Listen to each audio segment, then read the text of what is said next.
Hello, beautiful people, and welcome back to the Divine Union podcast. I'm so happy you're here. And if it's your first time joining us, welcome, because today we are starting a new desire series where we will explore what truly creates attraction and intimacy that lasts. And we often think about desire as like the physical or about doing more together. But what actually fuels desire is this energetic dance between connection and sovereignty. And so today we're talking all about the energetics of desire. So, how the way that we hold space for each other, the way that we come together, how that impacts attraction and aliveness and that feeling of wanting each other, of wanting to lean in. And so, this episode is going to help you understand what your own energy needs so that you can feel more excited to lean in with your partner and so that you can also better understand what they may need and feel into what they may need or help them feel into that so that they can be more turned on and drawn towards you. And it's also going to help you understand their desires. And why is that? Because the more connected that we are to our own desire, what turns us on, what turns us off, what we need to feel connected, where we feel disconnected, where we feel energetic shifts in the relationship, when our partner shows up in ways that gives us, like pushes us, not pushes us away, gives us a little bit of angst, a little bit of frustration. It feels like a little bit of a turn on off. It impacts the intimacy negatively. Understanding those subtleties is also going to help us have more attunement to partner and their energy and how they're responding to us when we show up. And then you notice those subtleties. Where when I show up in these ways, does partner lean in? Where do I notice partner leans out? Where do I notice partner's indifferent? And we're not making assumptions here, but then it's with communication and inquiring. So for example, and we're just diving right in, and this is actually the most common topic I see in my couple sessions is around communication around what is the desire. Now we're starting with desire here, and then we're going to get sexier as we go, but it's all the same. Yeah. All these themes align to desire as an overall bucket and understanding different partners' desires for different things in the relationship and what brings them the greatest sense of turn on and excitement and aliveness and fulfillment in the relationship. And so it's checking in at a basic level. And this is something that many couples miss is, and this is something we cover in my work, is understanding what is each partner's desire for time spent together. And like, where is that intimacy meter?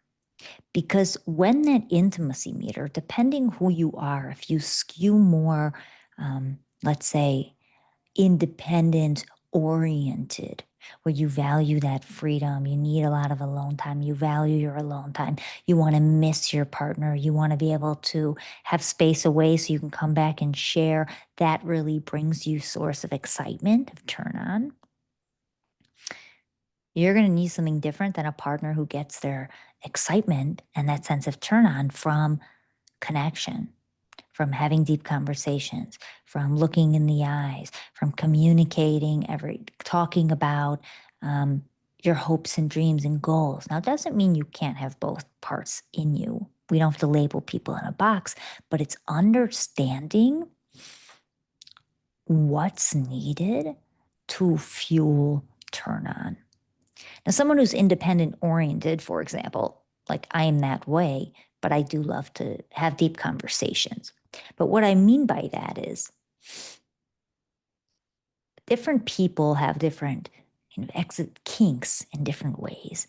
for different things. So, for example, if you're more independent oriented and you need a lot of that alone time, you want to miss your partner, it may excite you to have a little bit of that element of mystery, of the unknown. You want to feel that tension. You want to not always know what your partner is thinking. You want to not always know what your partner's thought process is, how they're navigating something. You want to know maybe certain things like, and this is me, by the way. Yeah, so I'll speak about myself. I want to know certain things. Maybe I want to know how you walked yourself through something that's on your mind to share, but I don't want you to share everything in your life and in your mind, because then we have no I have nothing left to get to know you. When you share every single thought in your mind, everything that isn't always needed or adding value to the relationship or to me. And now, I like the mystery. And now it's understanding. Not everyone's that way. Now, some people, they like to um, communicate and work through things together, that more of that collaborative energy. Not to say I'm not collaborative, yeah, but I'm trying to give points of differentiation. You can see yourself in multiple buckets, but you may be more in that collaborative energy. Maybe you're in that energy where you like, if you're sitting with a partner, maybe you process out loud and you want to say things out loud and share. Yeah. And if that happens, and maybe you notice partner is just kind of yesing you or ignoring you, right? Having that attunement. Ooh, is this maybe they don't desire that. Maybe they desire to sit together in silence. Maybe for them, that feels like good connection. In addition to having quality time outside, but it's understanding the frequency of connection that both parties need to feel that pull to want to continue to lean in, and what that looks like. So that could be something like, we have our date nights 3 nights a week. We have our meals together. Maybe you live together and you have your meals together and you go out 2 to 3 nights a week or on the weekends.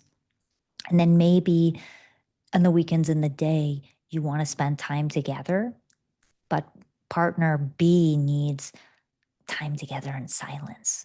So maybe they want to be reading while you're on the computer, and you get to kind of feel that exciting tension in the room without having to fill the space with words, without always reaching to connect. And when we understand this, it's really valuable for people with different sorts of attachment styles and energetics to create space for both parties to want to lean in.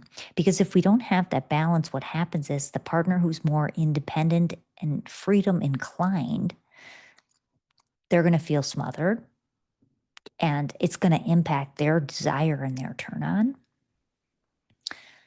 And the person that is more connection inclined, so maybe sharing what's on their mind, sharing about their day all the time, every detail, that they're thinking about, making decisions collaboratively that maybe don't even have to do with partner, but still looping partner in. Perhaps they're going to feel like they're not getting enough if the partner who is more independent oriented isn't leaning in the way they desire. And so it's noticing that, and noticing that it's not personal, but there are also styles and people's energy and how people show up and what they need, which is a product of early experience, childhood, and then that impacts how we show up in romantic relationships. But it's understanding what it is they need to fuel that sense of desire, fuel that sense of turn on. And so it's having that conversation around time and space. And it's also having that sensitivity to its polarity in a room. This is a complicated topic. I work on it with my one-on-one clients over many sessions, because it's really deep. But polarity is understanding the energetics of a space, and how do we continuously create space that invites us as partners to deepen into the connection. And so if you have a really, really intimate moment, how can you balance it out with a little air? Maybe get up, go to the restroom, go grab a glass of water, have a little bit of humor if it was a really deep emotional moment. Finding ways to lighten the, the heaviness of the intimacy, especially for more independent inclined partners, because it doesn't feel as intense.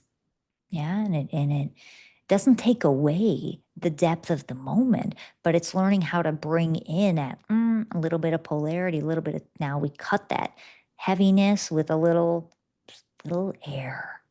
Yeah, we cut that tension with some air. We take a pause. We have a breather. And it's that dance when you're spending time with partner of toggling between connection and, I want to say, it's not really disconnection, because you can be connected in the quote unquote disconnection, but it's toggling between connection and sovereignty, connection and sovereignty. And the more that you understand your own needs and your own desires in that way, the more you're going to understand and be attuned to partner.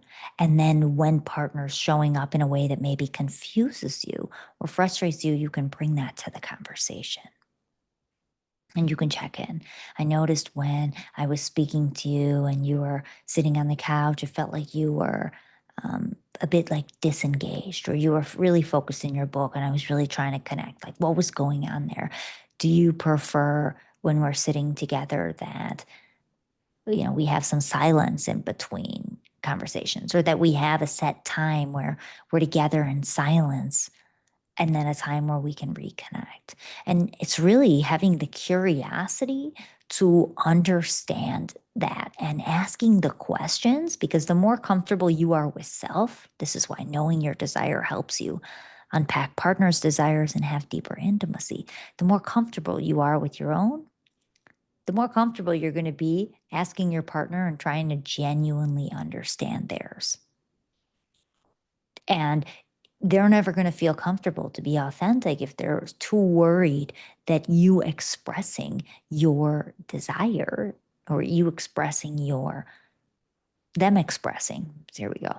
That if they're too afraid that them expressing something is going to hurt your feelings, that's not a good thing, because then they're not going to actually share. So you want to have curiosity and you want to genuinely understand. And when you do, this is how you're able to cultivate these dynamics that you desire, that bring you greater turn on. So I give you a simple example. If you need mystery, if you need excitement, if you don't want to know everything your partner is doing, let's say you go on a business trip and you're going to be gone for a few days, and let's say partner wants to chat every night. Now, if I know that this is me, then I might say something like, partner, I want to miss you.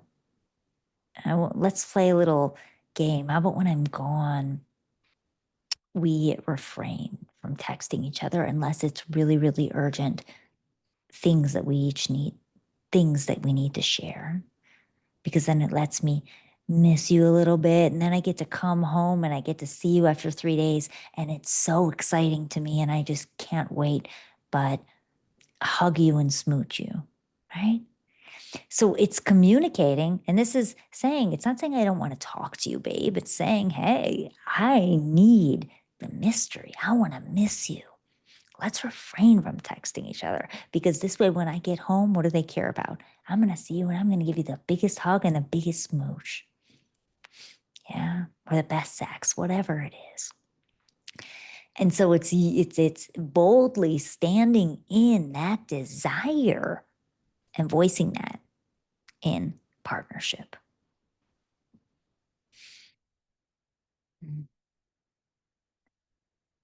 Now, let's say you're at the opposite end, and let's say you want to have your partner say goodnight to you every night. Let's say you don't live together. Yeah. Or let's say they're on a business trip. Either way, then it could be something like, partner, I love going to bed thinking about you. It always infuses my dreams with some extra special energy. So why don't you give me a text before you go to bed? This way, I can have a smile on my face. I can just doze off to bed and you'll be in my dreams all night. Okay? Like giving a little bit of play to communicate what it is that you need and why it matters. And partner will probably care. She's going to be thinking about me all night. Or, he's going to be thinking about me all night. And so it's understanding your desire and it's communicating from there. So this is our starting point. You can already feel, I'm sure, how much desire is shaped by the energy that we bring into the relationship and how we balance that sense of closeness and space and how we create the conditions where both parties want to lean in. It's only part one of a 4-part desire series. We're going to be going into so many other layers of desire, also exploring how we communicate, our turn ons, our turn offs, helping us feel more open and excited with each other. We're going to explore curiosity and how it is that we express our desire, how it is that we tap into our partner's desire, ways to pull out greater sense of desire in partner. I couldn't be more excited. This is where things will just continue to get spicier. I can't wait to be here with you again. And until next time, may all your unions be divine.